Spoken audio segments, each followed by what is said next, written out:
তোমরা আগের ভিডিওতে দেখেছিলে আমরা দীঘাতে গিয়ে আমরা কিন্তু সোমবার মানে 6 তারিখে কী করেছি না করেছি তারপরে গেছিলাম সমুদ্রে। সেখান থেকে স্নান করে এসে কিন্তু আমাদের হোটেলে যে সুইমিং পুল ছিল সেখানে একটু থেকে তারপরে এই যে ঘরে এসে ফ্রেশ হয়ে একটু লাঞ্চ করে নিয়েছিলাম। আর এই যে এখানে আমরা রেডি হয়ে চলে যাচ্ছিলাম জগন্নাথ দেবকে দর্শন করতে যাব বলে বিকেলের টাইম। তবে মোটামুটি একটু বৃষ্টি হচ্ছিল, তবে আমরা ছাতা নিয়ে বেরিয়েছিলাম যেহেতু কোনো রকম প্রবলেম হয়নি।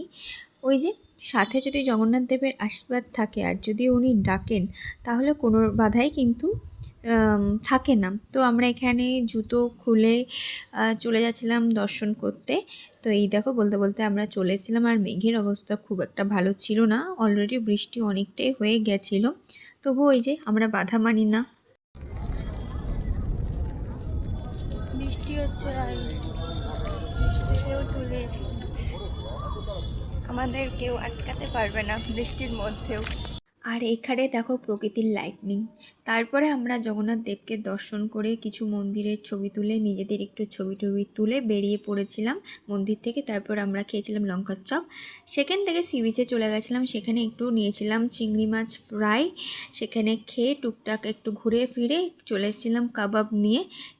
হোটেলে এসে খেয়েছিলাম রুটি আর মাংস, তবে আর সেটার কোনো ক্লিপস নেওয়া হয়নি। আর এখানে দেখো শোয়ার জন্য রেডি হয়ে গেছি। চলো টাটা, কেমন লাগলো জানিও।